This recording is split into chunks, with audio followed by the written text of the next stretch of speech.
We are on the record outside the presence of the jury panel. This is day 2 of trial, March 28, 2017. Our digital record is 060. Where's Mr. Hickman? Judge, I texted him to come in the courtroom, but let me just see if he's in the hallway. Okay.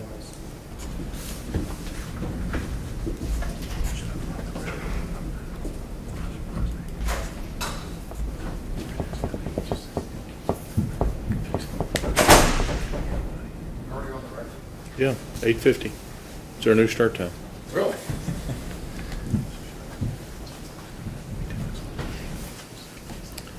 We have a legal. Most of they didn't have pens and paper on Yeah. That's because we're just now getting to putting them. Forgot about that.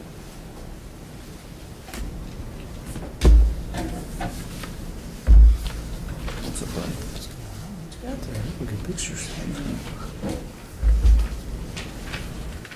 you go by there? They got off the table there. I ended up leaving shortly after I took these pictures. I'll take it. It's cleaner than it was.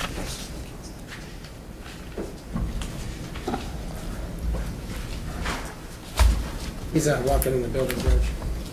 All right. Can we go ahead and proceed to discuss a legal issue we have in his absence? Yes. Yes, Your Honor, and after that, there's a couple more things I'd like to discuss with the court. All right. I've read the case cited by the Commonwealth yesterday, Gordon versus Commonwealth, 916 Southwest 2nd, 176. And reading that case, it does appear appropriate for the Commonwealth to elicit testimony from its officers that the defendant was a suspect in a drug investigation. That would help the jury understand why the police happened to be at this particular residence, but no more detailed information about the scope of the investigation.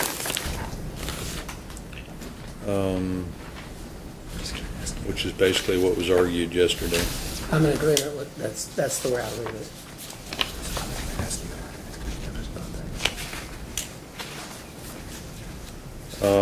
And I also don't think it would be inappropriate in that same vein to allow testimony that police were executing a search warrant.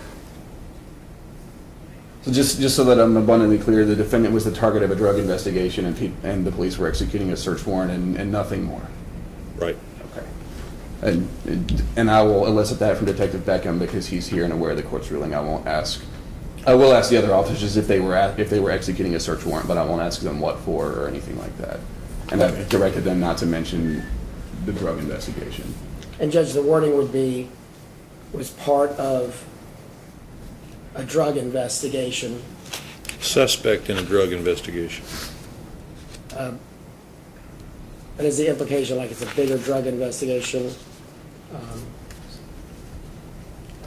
I don't know if there's an implication. I mean, how do you want it actually worded? I guess? Suspect in a drug investigation. Okay. You have any other suggestions? Well, in the case, it talks about that there was a county, a county-wide drug investigation. Well, that was the a facts large- of that case, though. That's not the case here. This was a specific drug investigation. Right, and so what I'm saying is like part of it, as part of a drug investigation, we executed a search warrant on this location. The defendant was a suspect in drug investigation. We executed a search warrant. As part of an ongoing drug investigation. Suspect in a drug investigation. You keep wanting to make it bigger, Well, and I don't. No, I understand. The reason is, it's not on all fours with this, or the cards of document, but That's the facts of that case. It's Well, not we could. What if they were to Richard, can I elicit just- that the defendant was a known drug dealer, and based upon information that they obtained, they wanted to search this house to find the drugs and the guns and the money. No, I like the latter. Okay. Then let's stick with suspect in a drug investigation. Thank you. Your Honor, as a preliminary matter, and I've given these to Mr. McLeod this morning, after listening to voir dire yesterday and having some guess as to where Mr. McLeod's defense is going, we did ask Detective Beckham to stop by 833 South Jackson, the subject of this search. He did that, took some photographs, which these are my copies, but if I can approach and show the court. Yes. And a vehicle that we know to be registered to the defendant was parked outside there last night. Detective Beckham says that it's over there pretty much continuously when he's over there. So I've made Mr. McLeod aware of that, and obviously we intend to use that as impeachment evidence if necessary. Okay. Any response?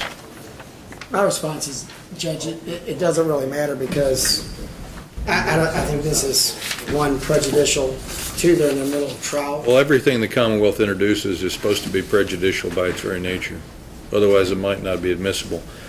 Mr. Hickman, Yes, when the sir. court tells you to be here at a particular time, you need to be here at a particular time. I was downstairs. Right. No? Okay. When you left yesterday, you knew we were starting back at 8:50, correct? Yes, sir. That means you need to be in that seat at 8:50, okay? Yes, sir. Not 5 minutes late, not 10 minutes late. Yes, sir. Thank you. He looks Judge, whether he stayed there last night or visited before, 3 of his children live there. And to make an overnight observation, that's his address, I have a report that he had gotten from the Department of Transportation that shows his address has always been 625 East Ormsby, and his last address change was in... It's potential impeachment evidence. If he gets on the stand and says where he lives, where he spends all of his time, where he sleeps at night, depending upon what his testimony is, the Commonwealth anticipates having this evidence to impeach him. He's Is that a certainly correct allowed to statement? rebut that evidence, but it doesn't make it inadmissible. Right. What? So are y'all saying he stayed there all night?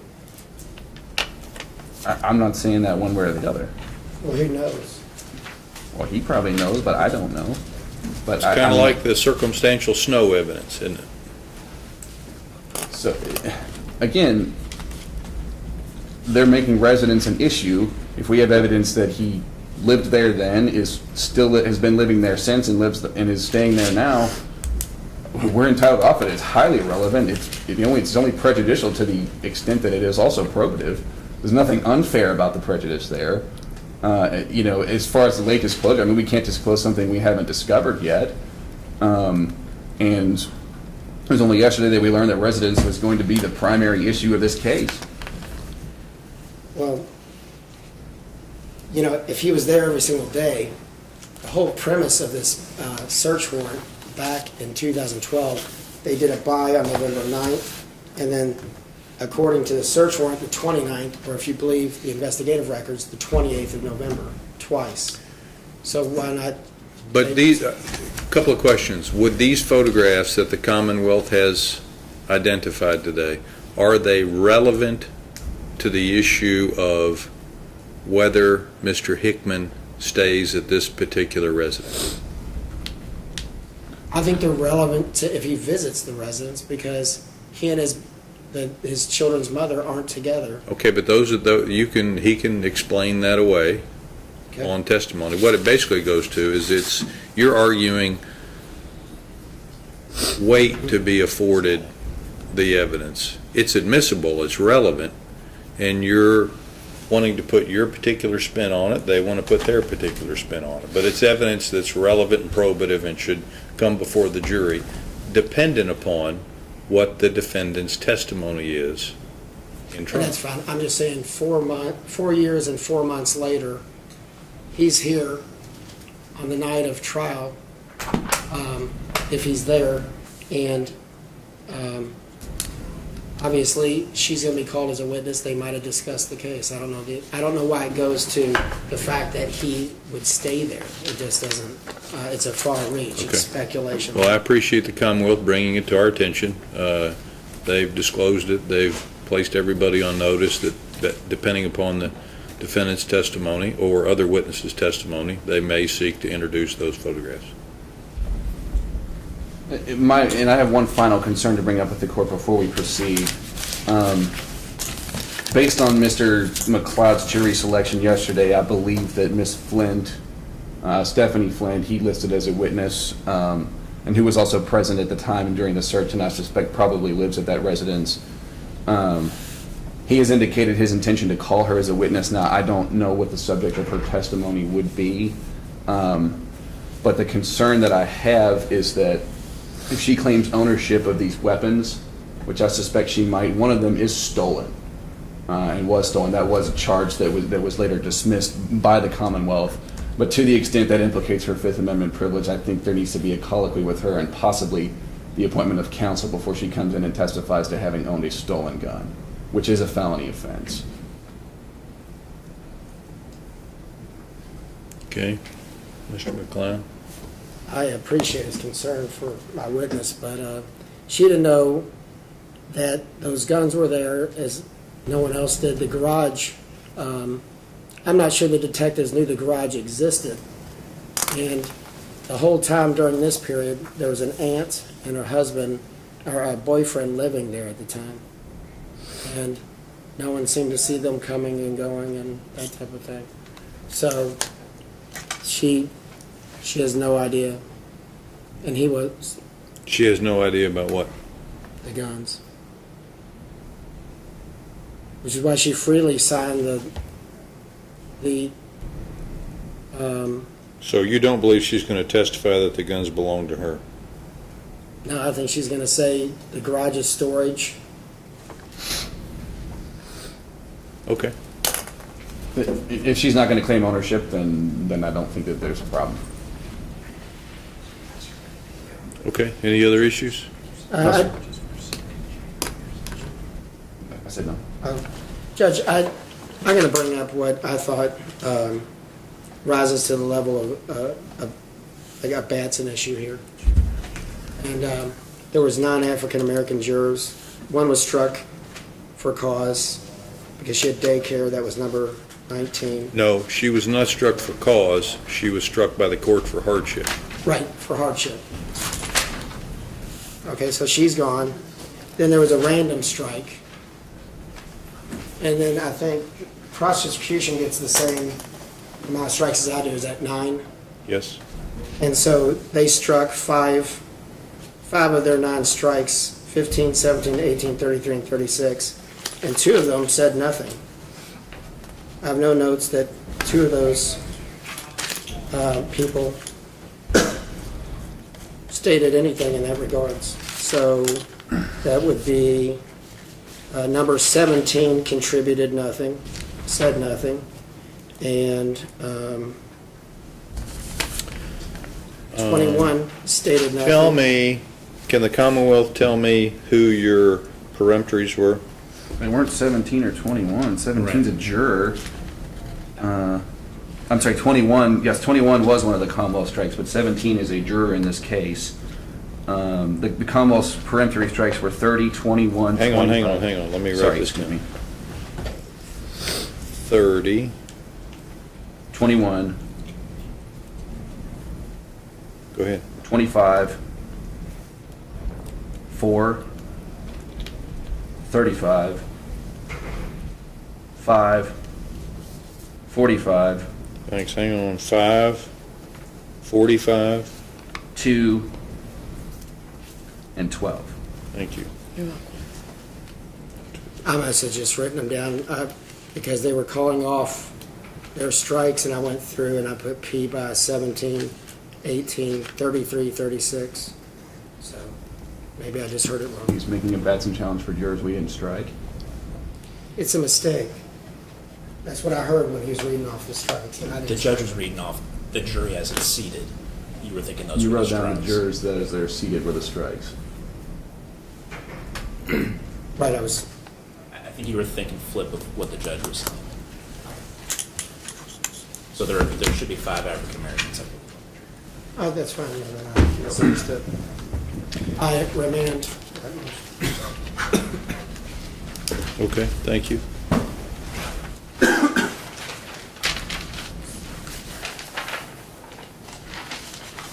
Make sure this thing's still alive. Does the Commonwealth have any objection to any aspect of jury selection? No, Your Honor. All right, anything to do before we bring the jury back in to announce the 14 people that will make up the jury? Would you like me to read those again? Who the 14 are? No, sir. No, Judge, okay. All right, Ben, we're ready for the panel.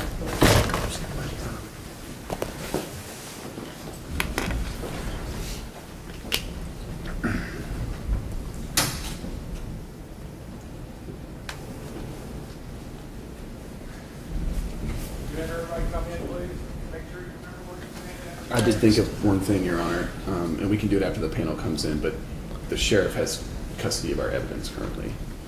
Okay. All rise for the jury panel. You need to move your briefcase Yes, because sir. that's the way the jury's going to walk in.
Welcome back. Everybody can be seated. Everybody can be seated. No, we should have 44. Okay, so we got, the only person that we've released is seat 19 on the third row. Somebody's missing row 2, and that would be 1821980, correct? And then we got 1 or 2 people missing on the 5th row. Jurors for 601, please. And they could hear that at home, couldn't they? Ben is my regular deputy, so.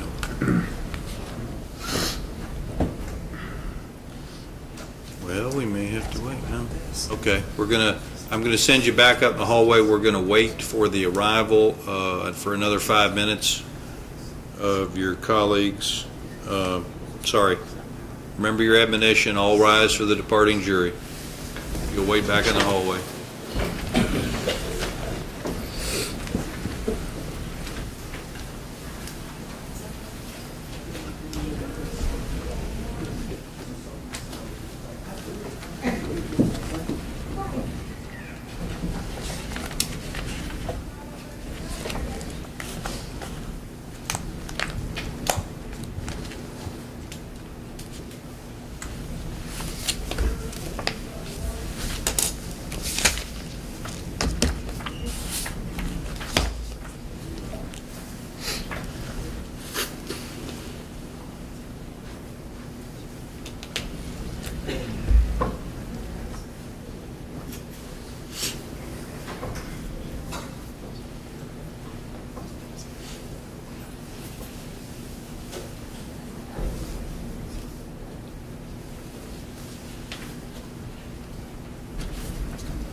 Jury's out. You all can be seated.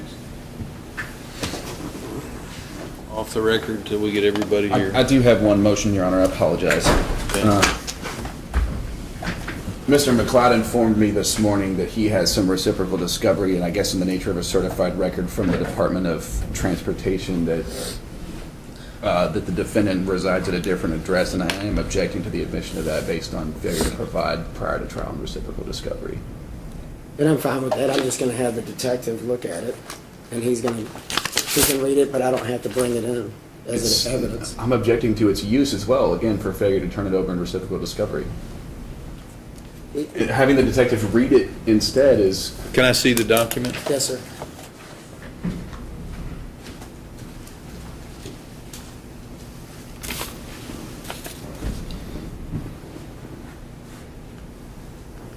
And what is the purpose for which you're trying to introduce this evidence?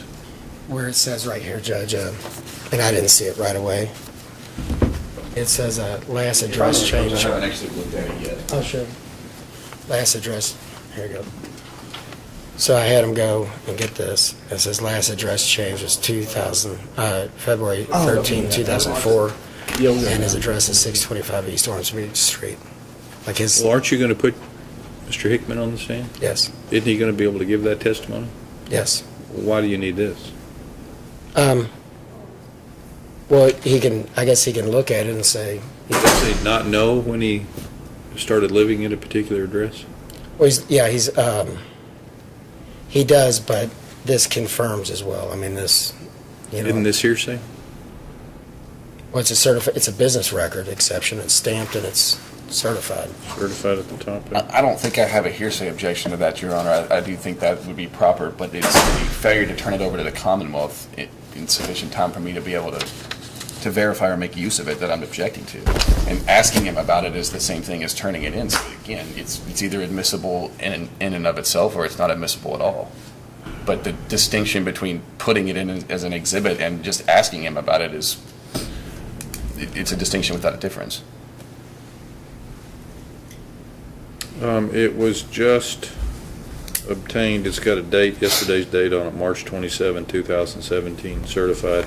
I'll overrule the objection and permit the introduction of the document through the defendant. Thank you. Judge, I might as well get Ben, the deputy, has exhibit stickers, if that's what you're looking for. Yes.